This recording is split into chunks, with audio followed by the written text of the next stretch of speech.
Bonjour à toutes et à tous, on se retrouve aujourd'hui pour une nouvelle vidéo et c'est une chronique de 2 romans. Je vais vous chroniquer le tome 1 et le tome 2 de Sweet Summer de Marie Agi.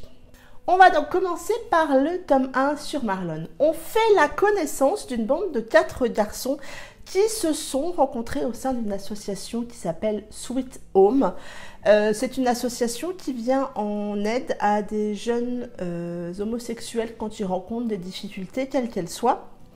Cette association est tenue par Jean-Eudes et sa femme Magdalena et 4 de leurs protégés créent un petit peu de soucis à Jean-Eudes, rien de grave. Mais il se demande si un jour ces 4-là arriveront à trouver le bonheur, à être pleinement heureux. Et il va un petit peu les challenger le temps d'un été. Dans cette bande de 4 copains, il y a Milan, Valentin, Dorian et Marlon, qui sont tous à peu près âgés entre 24 et 30 ans. Marlon a toujours su qu'il était homosexuel. Adolescent, quand il a décidé d'en parler à son père, dont il était très proche, la réaction de celui-ci n'a pas été celle que Marlon attendait. En effet, Marlon était boxeur de haut niveau et son père lui a dit qu'un boxeur de ce niveau-là ne pouvait pas être homosexuel, ne pouvait pas se permettre de l'être, qu'on ne pouvait pas construire de relations sérieuses en étant homosexuel. Et donc Marlon a continué à grandir et est devenu adulte avec ses pensées, avec ses phrases, ses remarques que son père lui disait régulièrement. Il s'est, je dirais, en quelque sorte construit sur ses pensées et donc mal construit. Aujourd'hui, c'est un homme qui ne veut pas d'attache. Il est donc persuadé que ça n'est pas possible d'avoir quelque chose de sérieux. Il est entraîneur dans une salle de boxe et l'été, il est animateur dans des camps qui accueillent des enfants un petit peu difficiles. Hein. C'est pas non plus des caïds, mais c'est des enfants qui ont des difficultés avec leurs parents et donc il y a des camps. Un peu comme ça se fait aux États-Unis, là c'est dans la région toulousaine. Et donc c'est le début de l'été et Damien, un petit garçon de 10 ans, arrive donc pour 2 semaines de camp. C'est Marlon qui sera son tuteur ou son animateur de référence. Mais Damien est un enfant qui est mal dans sa peau, qui se bat beaucoup et qui s'énerve dès qu'on lui sort des insultes autour de l'homosexualité de son papa. C'est quelque chose à laquelle il ne sait pas répondre autrement que par la violence.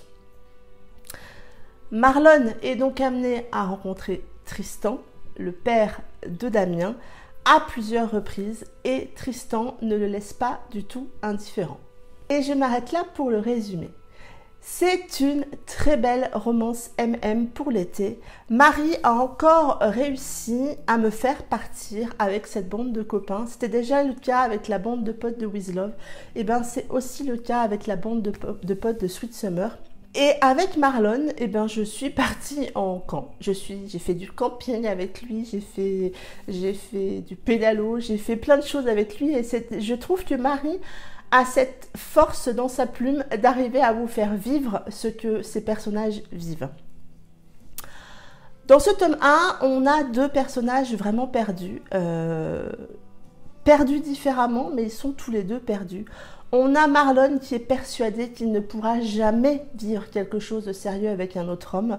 C'est quelque chose, il s'est fait une carapace autour de ça et c'est quelque chose qui montre assez facilement quand il a des plans cul.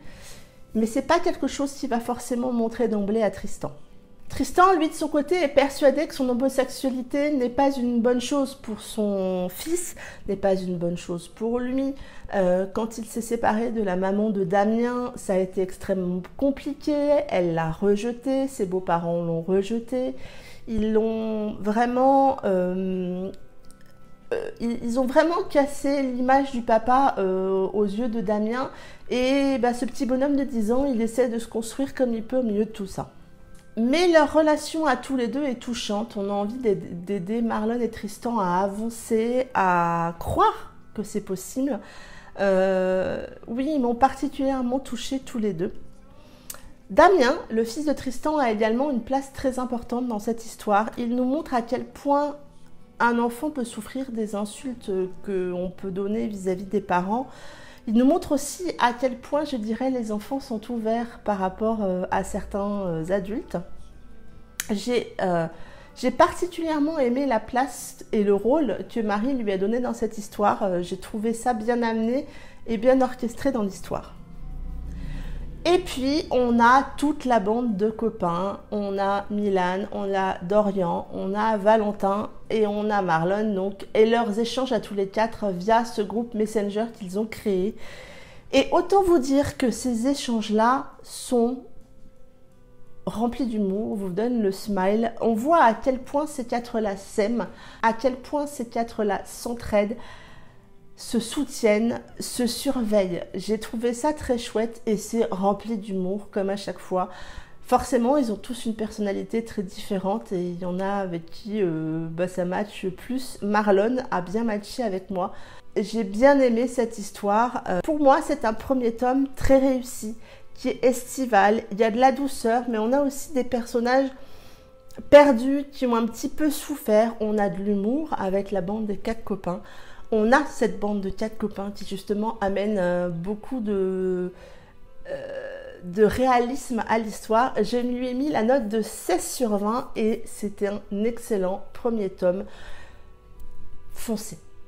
Dans la foulée, j'ai lu le tome 2 de cette saga Sweet Summer. Ce tome 2, c'est sur Milan, toujours de Marie J et toujours en auto-édition. Milan a 24 ans et c'est celui, je dirais, qui a peut-être le mieux vécu l'annonce de son homosexualité envers sa famille. Et quand je parle de famille au sens large. En effet, son père a une entreprise de construction dans les bateaux de luxe. Il a 2 associés, ces 3 hommes-là se sont mariés à 3 copines, ils ont eu des enfants dont Milan, et toute cette bande-là a toujours passé beaucoup de temps ensemble pour les vacances. Ils ont toujours passé leurs vacances quasiment, ensemble. Dans les enfants qui sont maintenant des adultes, on est bien d'accord, il y a Chloé, il y a Elsa qui sont toutes les 2 sœurs, il y a Emmerich et il y a donc Milan.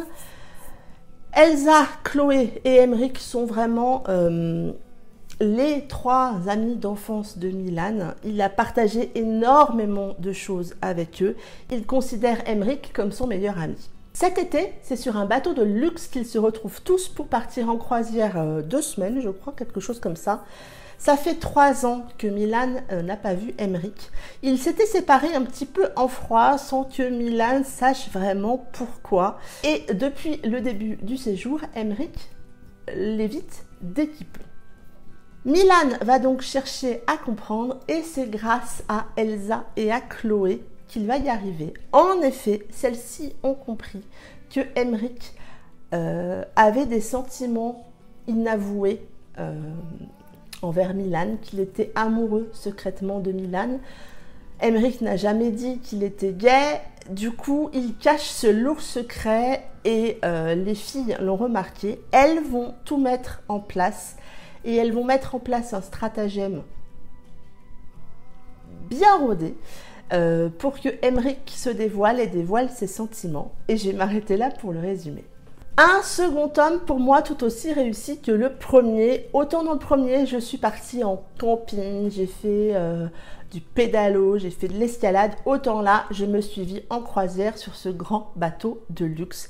J'ai adoré la personnalité de Milan qui est très protecteur, qui est attentionné, à ne pas vouloir brusquer les choses, ne pas vouloir aller trop vite. J'ai aimé son rôle un peu d'initiateur. Emmerich m'a touchée au départ, il m'a touchée par sa pudeur, il m'a touchée par sa retenue, par sa timidité. Il a continué à me toucher quand il a dépassé cette timidité.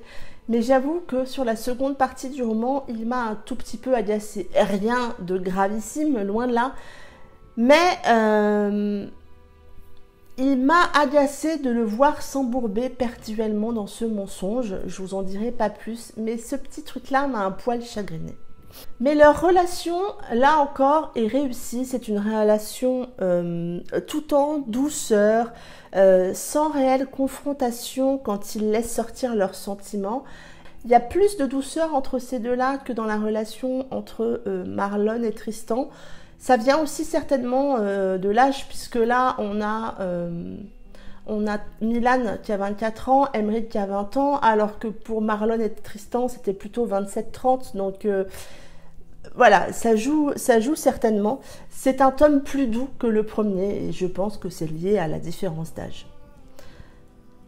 Nous avons toujours ces échanges entre les 4 copains de la bande. Ça amène encore une fois un rythme sympa à l'histoire, un rythme sympa à la lecture, la touche parfaite d'humour pour moi, qui moi me convient, qui moi me parle. J'ai ri, j'ai souri, c'était parfait.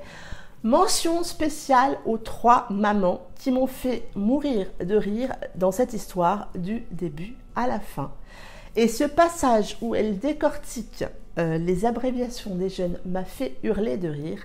Et là, comme le dirait mon fils, TKT, lisez et vous comprendrez. Encore un second tome donc que j'ai adoré dans la foulée du premier. Je les ai vraiment enchaînés tous les deux sur un week-end et ça m'a vraiment plu. Des fins qui devraient en satisfaire beaucoup puisqu'il n'y a pas de frustration à la fin de chaque tome. Chaque tome, c'est sur un personnage différent ou sur un couple différent et on a une vraie fin. Mais oui, c'est des fins qui ne vont pas vous frustrer. Donc si vous avez envie de foncer et découvrir une saga MM autour de l'été, foncez, c'est vraiment très réussi. J'ai mis la note de 15 sur 20 à ce second tome, un tout petit peu moins que le tome 1 du fait du petit bémol autour d'Aymeric sur la seconde partie du roman. J'attends avec beaucoup d'impatience le tome 3 sur Valentin parce que c'est un personnage qui m'interpelle vraiment beaucoup. Ça en est tout pour cette vidéo, j'espère que cette chronique vous aura donné envie de commencer cette saga parce que moi je ne peux que vous la conseiller pour une lecture d'été ensoleillée, c'est parfait. En attendant, je vous souhaite une très belle semaine, de belles lectures et je vous dis à bientôt pour une prochaine vidéo. Bye bye!